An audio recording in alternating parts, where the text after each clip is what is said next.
Aside from names and certain characteristics which have been changed to protect clients' confidentiality, all other details are true.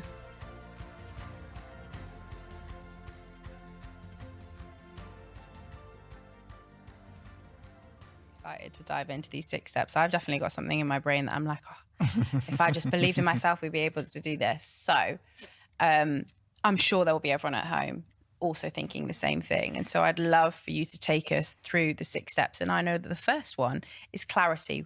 Tell us a little bit more about that. Okay. So, and I want to come back to what you just said in terms of something in your mind that you got in the back of your head that you think, I just could be a little bit more confident. I want to come back to that.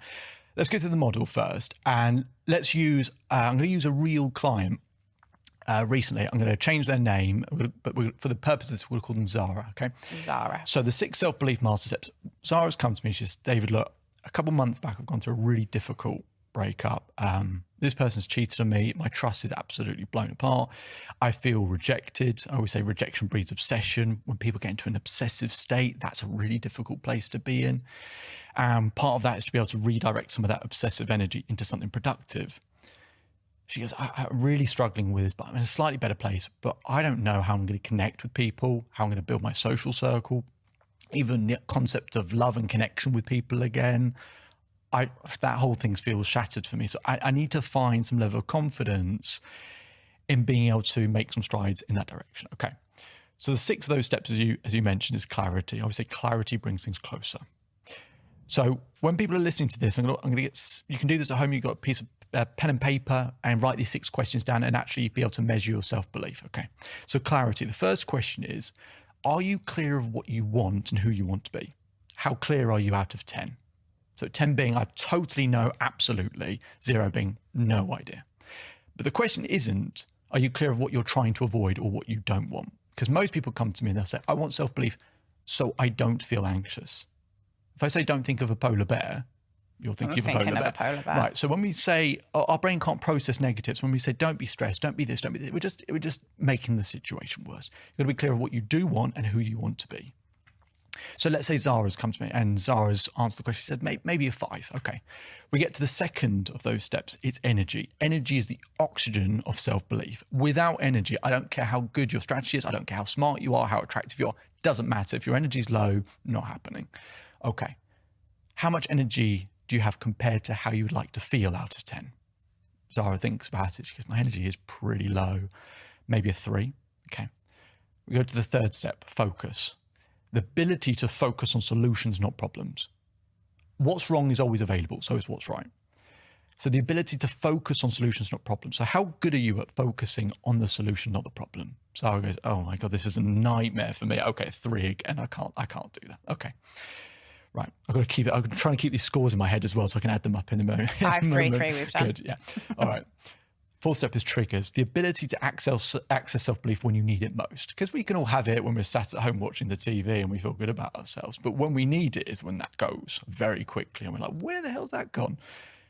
So how good are we at accessing self-belief when we need it most? She goes, maybe a 4. Okay. 5th step is momentum. Momentum is about how you add up the moments in your life, right? Again, you can add all the crap together easily. You have to be quite consciously minded about how you add up the right stuff, the good stuff. How much consistent action do you feel like you're taking towards what you want out of 10? Zara says, maybe a 5. Okay. And then the final step, growth.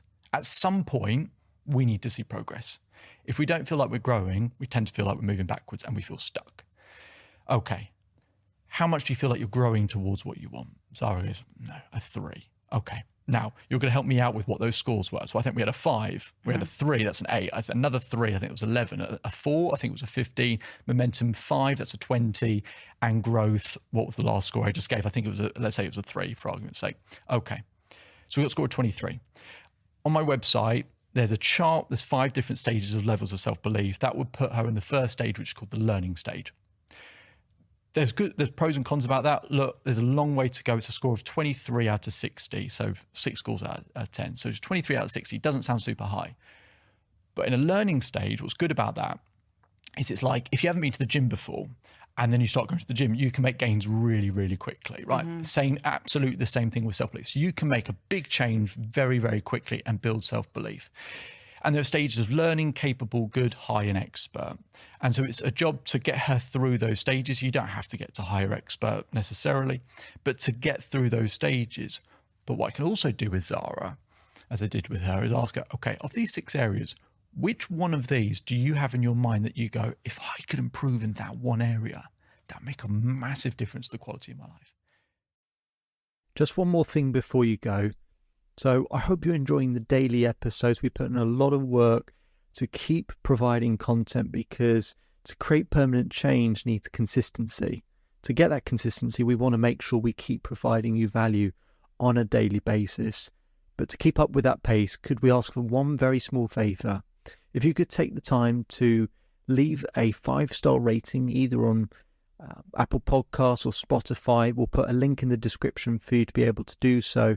That really, really helps us out and helps us to keep providing content as frequently as we do.